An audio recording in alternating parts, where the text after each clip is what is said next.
Hello dear law aspirants government job സെക്യൂരിറ്റിയുടെ പുതിയൊരു വീഡിയോയിലേക്ക് എല്ലാവർക്കും സ്വാഗതം. ഇന്നത്തെ വീഡിയോയിൽ നമ്മൾ ഡിസ്കസ് ചെയ്യുന്നത് ക്രിമിനൽ ലോ എന്നൊരു വിഷയം നിങ്ങളെ പരിചയപ്പെടുത്തുകയാണ്. ക്രിമിനൽ ലോ എന്താണെന്നും ക്രിമിനൽ ലോയിൽ നമുക്ക് എൻട്രൻസിന്റെ പെർസ്പെക്റ്റീവിൽ കാര്യങ്ങൾ മനസ്സിലാവാൻ നമുക്ക് ഫൗണ്ടേഷനായിട്ട് എന്തൊക്കെ കാര്യങ്ങൾ വേണം എന്നുമാണ് ഈ ഒരു വീഡിയോയിൽ ഞാൻ പറയുന്നത്. കുറച്ച് ചോദ്യങ്ങളുടെ ഒരു ഡിസ്കഷനും നമുക്ക് ഈ വീഡിയോയിൽ നടത്തണം. അപ്പോൾ നിങ്ങൾ ആദ്യമായിട്ടാണ് ഞങ്ങളുടെ വീഡിയോ കാണുന്നതെങ്കിൽ ഞങ്ങളുടെ യൂട്യൂബ് ചാനൽ ഒന്ന് സബ്സ്ക്രൈബ് ചെയ്യുക, നോട്ടിഫിക്കേഷൻസിനായിട്ട് ആ ബെല്ലൈക്കൺ ഒന്ന് പ്രസ് ചെയ്തേക്കുക. ഒരുപാട് ഇൻഫോർമേറ്റീവ് ആയിട്ടുള്ള കാര്യങ്ങൾ ഞങ്ങൾ ഇൻസ്റ്റാഗ്രാം പേജിൽ ഷെയർ ചെയ്യുന്നുണ്ട്.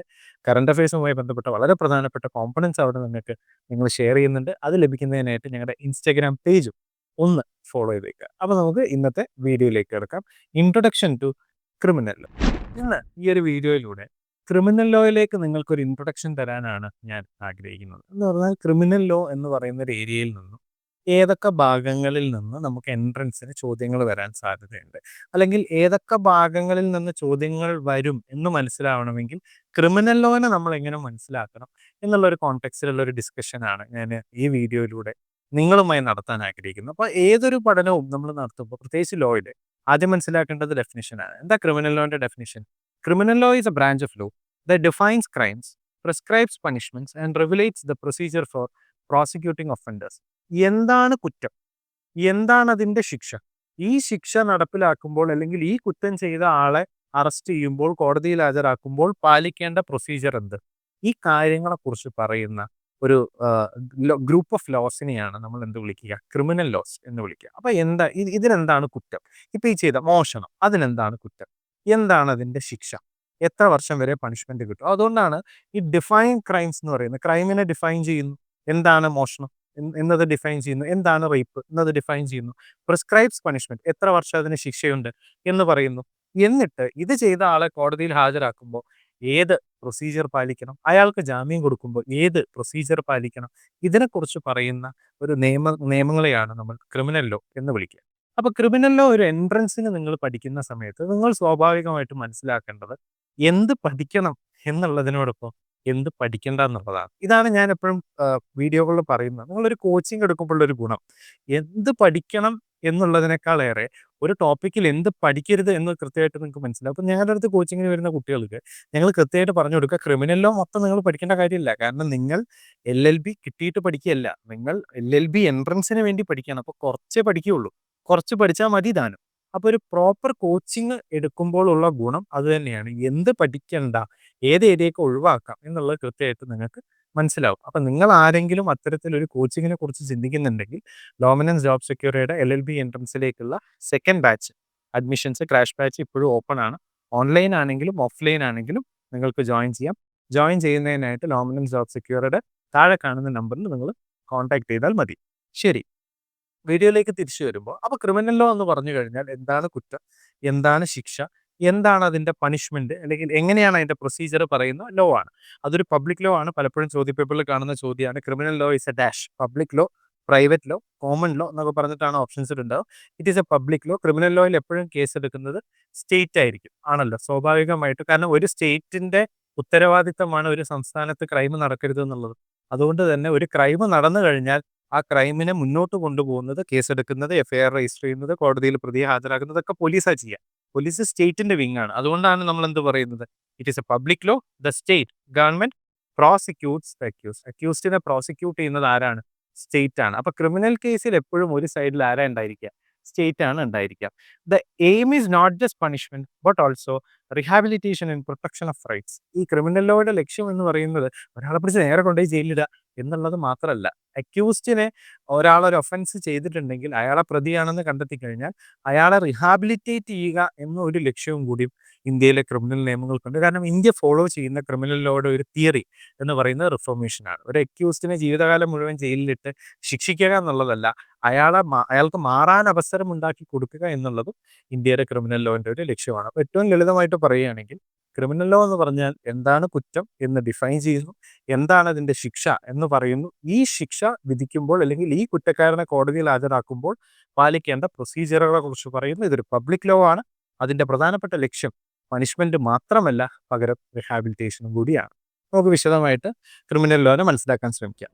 അത്തരത്തിൽ ക്രിമിനൽ ലോയിൽ നമുക്ക് ഇന്ത്യയിൽ പ്രധാനമായും ഉണ്ടായിരുന്ന 3 പ്രധാനപ്പെട്ട നിയമങ്ങളാണ് Indian penal code, IPC, criminal procedure code CRPC 1973, Indian evidence act 1872. ഈ 3 നിയമങ്ങളാണ് ഇന്ത്യയിലെ ഏറ്റവും പ്രധാനപ്പെട്ട ക്രിമിനൽ നിയമങ്ങൾ എന്ന പേരിൽ നമുക്ക് ഉണ്ടായിരുന്നത്. എന്നാൽ 2023 ചെറിയൊരു മാറ്റം വന്നു. ഈ 2023 പുതിയൊരു ബില്ല് പാർലമെന്റിൽ പാസ്സാവുകയും ഇന്ത്യയിലെ ക്രിമിനൽ നിയമങ്ങളിൽ പലതും, ഇത് നോക്കിയാൽ നിങ്ങൾക്കറിയാം 1872 പണ്ടാണ്, IPC നോക്കിയാൽ 1860 പണ്ടാണ്. ഇത് രണ്ടും ഒരുപാട് കാലങ്ങൾക്ക് മുന്നേ ഉള്ളതാണ്. അപ്പൊ ഈ കൊളോണിയൽ നിയമങ്ങൾ മാറണമെന്നും ഇന്ത്യക്കാർക്കായി ഒരു പുതിയ നിയമം വേണം എന്ന ഒരു ചിന്ത വന്നു. ആ ചിന്തയുടെ അടിസ്ഥാനത്തിൽ പുതിയ ബില്ല് പ്രസന്റ് ചെയ്തു.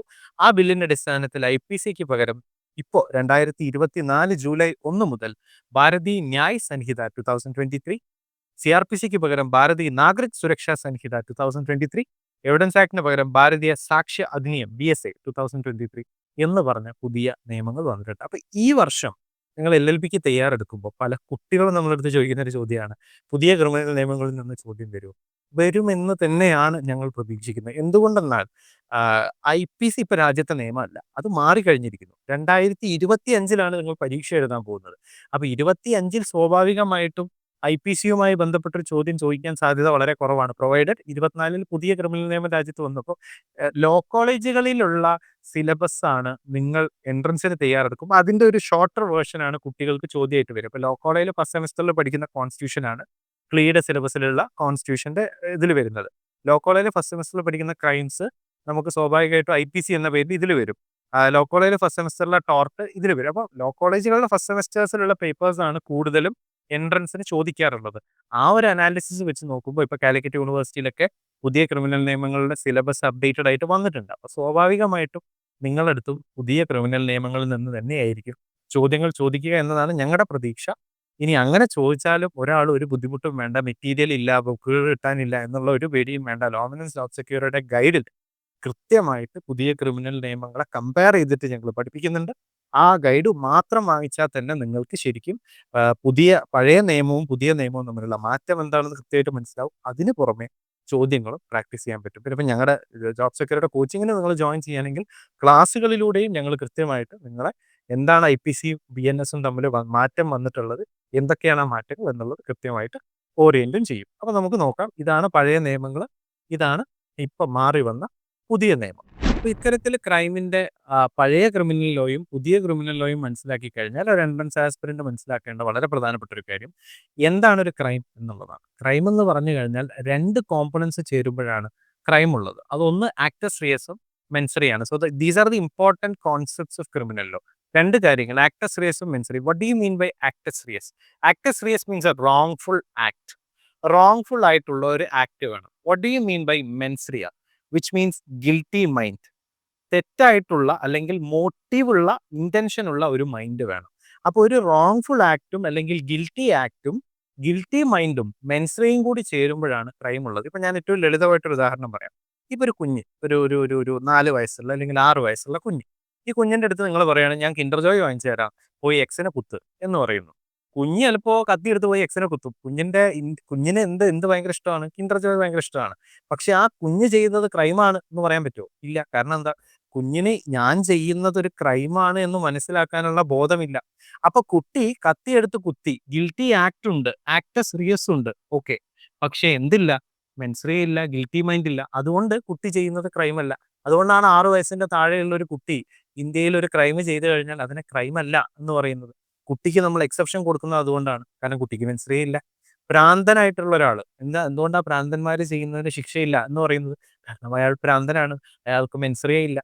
അപ്പൊ മെൻസറിയെ ഇല്ലാതെ നമുക്കൊരാളെ ശിക്ഷിക്കാൻ പറ്റില്ല. അപ്പൊ ആക്ടസ് റിയസും മെൻസറിയും, ആക്ടസ് റിയസ് എന്ന് പറഞ്ഞാൽ റോങ്ഫുൾ ആക്ട്, മെൻസറിയ എന്ന് പറഞ്ഞാൽ ഗിൽറ്റി മൈൻഡ്, ഇത് രണ്ടും ചേരുമ്പോഴാണ് എന്തുണ്ടാവുന്നത്? ക്രൈം ഉണ്ടാവുന്നത്. അപ്പൊ ഇങ്ങനെയാണ് നമ്മൾ ക്രൈമിനെ മനസ്സിലാക്കേണ്ടത്. എന്നാൽ അതിനോടൊപ്പം തന്നെ ഞാൻ പറയട്ടെ, ഇത് മനസ്സിലാക്കുമ്പോൾ തന്നെ നമ്മൾ മനസ്സിലാക്കണം, ഇങ്ങനെ ഒരാൾ ക്രൈം ചെയ്താൽ പോലും ചില സാഹചര്യങ്ങളിൽ നിയമം അയാൾക്ക് എക്സെപ്ഷൻ കൊടുക്കുന്നുണ്ട്. ഏതൊക്കെയാണ് ആ സാഹചര്യങ്ങൾ? ഇപ്പോൾ ഒരു സിമ്പിൾ ആയിട്ടുള്ള ഉദാഹരണം പറയാം. ഇപ്പോൾ ഇൻസാനിറ്റി, ഞാൻ നേരത്തെ പറഞ്ഞ പോലെ മാനസിക നില തെറ്റി നിൽക്കുന്ന ഒരവസ്ഥയിൽ, ഇൻസെയിൻ ആയിട്ടുള്ള ഒരു അവസ്ഥയിലാണ് നിങ്ങൾ ക്രൈം കമ്മിറ്റ് ചെയ്തത്. അപ്പോൾ സ്വാഭാവികമായിട്ടും അയാൾക്ക് എക്സെപ്ഷൻ കിട്ടണം.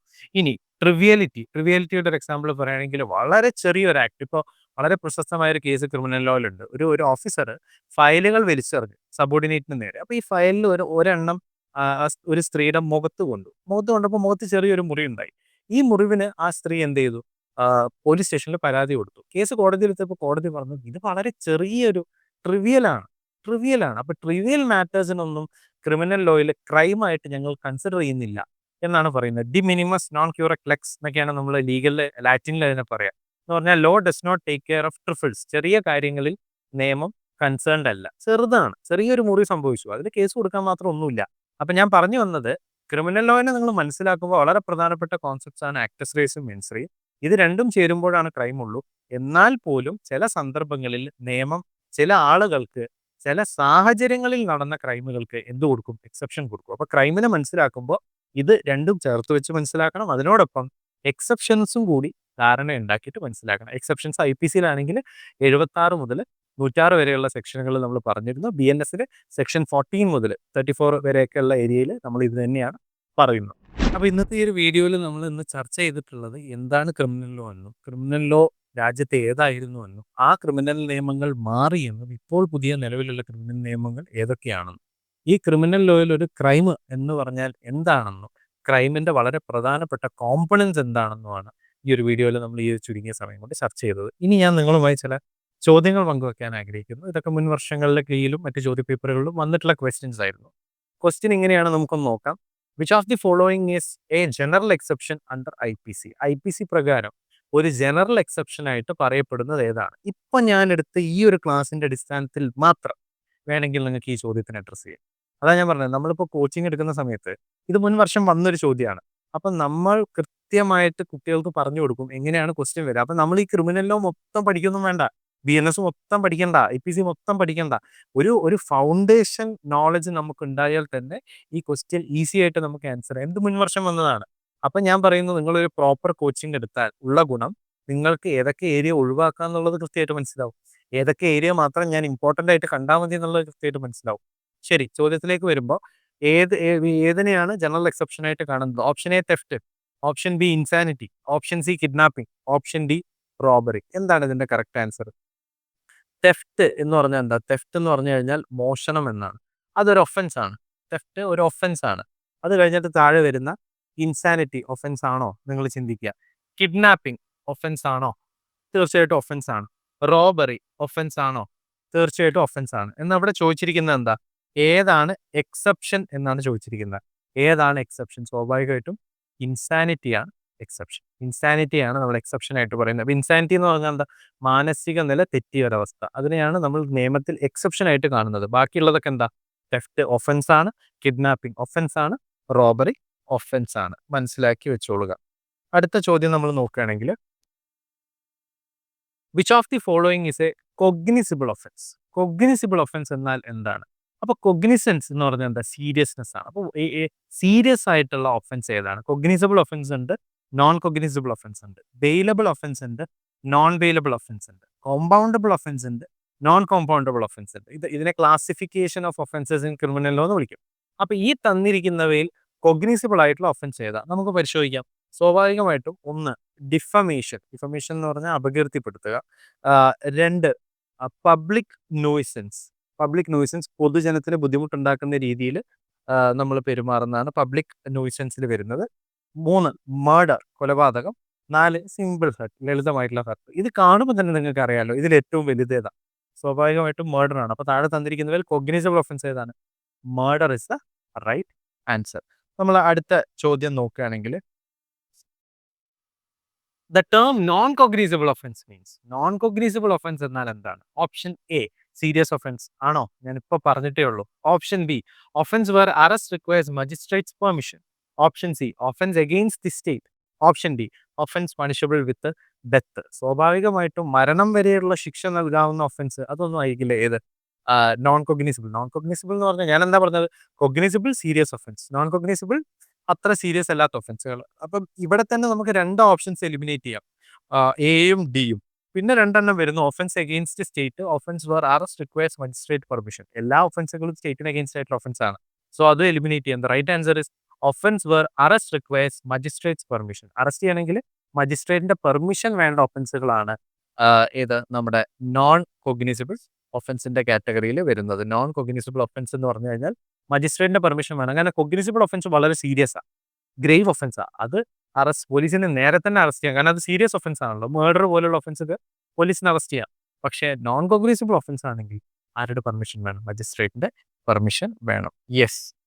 അടുത്ത ചോദ്യം നമ്മൾ നോക്കുകയാണെങ്കിൽ the burden of proof in a criminal case lies on എന്നാണ് ചോദിച്ചിരിക്കുന്നത്. The accused, the prosecution, the police, the court. The right answer is the prosecution. Prosecution ആണ് എന്തുള്ളത്? ബർഡൻ ഓഫ് പ്രൂഫ് ഉള്ളത്. ബർഡൻ ഓഫ് പ്രൂഫ് എന്ന് പറയുന്ന പദത്തിന്റെ അർത്ഥം എന്താ? Burden of proof means prove ചെയ്യാനുള്ള ബർഡൻ, ആ കേസ് പ്രൂവ് ചെയ്യാനുള്ള ബാധ്യത ഇന്ത്യയിൽ ക്രിമിനൽ ലോയിൽ അത് പ്രോസിക്യൂഷൻ ആണ്. പ്രോസിക്യൂഷൻ ആണ് എന്ത് തെളിയിക്കേണ്ടത്? പ്രതി കുറ്റം ചെയ്തിട്ടുണ്ട് എന്ന് തെളിയിക്കുന്നത്. പ്രതി എന്ത് മാത്രം പറഞ്ഞാൽ മതി? ഞാൻ ചെയ്തിട്ടില്ല എന്ന് പറഞ്ഞാൽ. ഇപ്പം നിങ്ങളുടെ പ്രോപ്പർട്ടിയിൽ വെച്ചിട്ട് ഒരു ക്രൈം നടന്നു, നിങ്ങളുടെ സ്ഥലത്ത് വെച്ചിട്ട് ഒരു ക്രൈം നടന്നു, നിങ്ങൾക്കെതിരെയാണ് കേസ് എടുത്തിരിക്കുന്നത്. നിങ്ങൾ ആ ക്രൈം നടക്കുന്ന സമയത്ത് മറ്റൊരു സ്ഥലത്തായിരുന്നു. സോ നിങ്ങൾക്ക് കോടതിയിൽ you can raise the defence of alibi. ഞാൻ ഇന്ന സ്ഥലത്ത്, നമുക്കറിയാലോ ജോർജ് കുട്ടി പാറേപ്പള്ളിയിൽ ധ്യാനത്തിന് പോയതായിരുന്നു. എന്തിനാണ്? അപ്പം എൻ്റെ പ്രോപ്പർട്ടിയിൽ ഒരു ക്രൈം നടന്നു, പക്ഷെ ഞാൻ അവിടെ ഇല്ലായിരുന്നു. അപ്പം നിങ്ങൾ അവിടെ ഇല്ല എന്ന് മാത്രം തെളിയിച്ചാൽ മതി. പിന്നെ വരുൺ പ്രഭാകരൻ എവിടെ എന്ന ചോദ്യത്തിന്, അല്ലെങ്കിൽ ആ ഒഫൻസ് കമ്മിറ്റ് ചെയ്ത ആളാര് എന്നുള്ളത് അക്യൂസ്ഡ് പറയണ്ട. അത് അക്യൂസ്ഡിന്റെ ജോലിയല്ല. അത് കണ്ടെത്താനുള്ള ബാധ്യത ആർക്കാ? പ്രോസിക്യൂഷനാണ്, സ്റ്റേറ്റിനാണ്. സ്റ്റേറ്റാണ് കണ്ടെത്തേണ്ടത് ആരാണ് ക്രൈം ചെയ്തതെന്നുള്ളത്. അക്യൂസ്ഡ് എന്ത് മാത്രം പറഞ്ഞാൽ മതി? ഞാനല്ല, എനിക്കറിയില്ല, ഞാൻ അവിടെ ഇല്ലായിരുന്നു, ഞാൻ സ്ഥലത്തില്ലായിരുന്നു, ഞാൻ ഡിഫൻസ് ഓഫ് ആലിബൈ പറയുന്നു, ഞാൻ നാട്ടിലില്ലായിരുന്നു. അപ്പൊ ഞാൻ പറയുന്നത് ബർഡൻ ഓഫ് പ്രൂഫ് ആർക്കാണ് എന്ന ചോദ്യത്തിന്റെ ഉത്തരം burden of proof lies with the prosecution.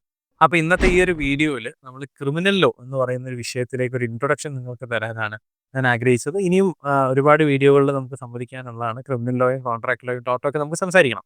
ഞാൻ പറഞ്ഞു വരുന്നത് ക്രിമിനൽ ലോ പോലൊരു സബ്ജക്ട് കടല് പോലെ പരന്നെടുക്കുന്ന ഒരു സബ്ജക്റ്റാണ്. അത് മൊത്തം നമുക്ക് എൻട്രൻസിന് പഠിക്കേണ്ട കാര്യമില്ല. ഇത് കൃത്യമായി മനസ്സിലാക്കിയിട്ട് പഠിക്കാൻ വേണ്ടിയിട്ട് എപ്പോഴും ശ്രദ്ധിക്കുക. ഇപ്പം ഞാനൊരു പറഞ്ഞ ഒരു ചെറിയ 3-4 കോമ്പണൻസ് കൊണ്ട് മാത്രം, അഥവാ 10 മിനിറ്റ് കൊണ്ട് മാത്രം 4 ചോദ്യങ്ങളുടെ ഉത്തരം പറയാൻ നിങ്ങൾക്ക് സാധിച്ചിട്ടുണ്ടെങ്കിൽ അത്രയാണ് ക്രിമിനൽ ലോന്റെ ഒരു ഫണ്ടമെന്റൽ അണ്ടർസ്റ്റാൻഡിങ്ങിന് ആവശ്യമുള്ളൂ. അത് ചിലപ്പോൾ എക്സാമിൽ ഇതിൽ 1-2 ചോദ്യങ്ങൾ വന്നാൽ തന്നെ 6 മാർക്ക് കിട്ടി.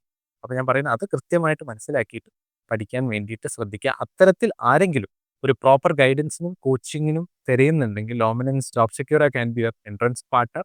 ഞങ്ങളുടെ പുതിയ ഓഫ്ലൈൻ ഓൺലൈൻ ബാച്ചസിലേക്കുള്ള അഡ്മിഷൻസ് ഏപ്രിൽ 15 ഞങ്ങൾ പുതിയ ബാച്ച് സ്റ്റാർട്ട് ചെയ്യുകയാണ്. അപ്പോൾ അതിലേക്ക് നിങ്ങൾക്ക് അഡ്മിഷൻസ് എടുക്കാം. കൃത്യമായ ഒരു ഗൈഡൻസോട് കൂടി, കേരളത്തിലെ തന്നെ ഏറ്റവും മികച്ച ലോ എൻട്രൻസ് കോച്ചസിൻ്റെ ഗൈഡൻസോട് കൂടി നിങ്ങൾക്ക് പഠിച്ച് മുന്നോട്ട് പോകാം. പ്രത്യേകിച്ച് എനിക്ക് പറയാനുള്ളത് ഡിഗ്രി കഴിഞ്ഞ 3 ഇയറുകാരുണ്ട്. അവർ ഇപ്പോൾ ഡിഗ്രി എക്സാംസ് കഴിഞ്ഞ് നേരെ ഇനി എന്ത് ചെയ്യണം എന്നൊരു ഓപ്ഷൻസിനെ കുറിച്ച് ചിന്തിക്കുകയാണ്. അപ്പോൾ അങ്ങനെയുള്ള ആളുകൾക്ക് പ്രത്യേകിച്ച് ഞങ്ങളുടെ ബാച്ചിൽ ജോയിൻ ചെയ്യാം. 3 ഇയർ LLB എന്ന ഓപ്ഷൻ നിങ്ങൾക്ക് എടുക്കാവുന്ന നല്ലൊരു ഓപ്ഷനുകളിൽ ഒന്നാണ്. അപ്പോൾ ഇനിയും ഇതുപോലുള്ള ഒരുപാട് വീഡിയോകളിൽ, ഇൻഫോർമേറ്റീവ് ആയിട്ടുള്ള വീഡിയോകളിൽ നിങ്ങളുമായി സംവദിക്കാം എന്ന് ഞാൻ വിചാരിക്കുന്നു. നന്ദി. Thank you.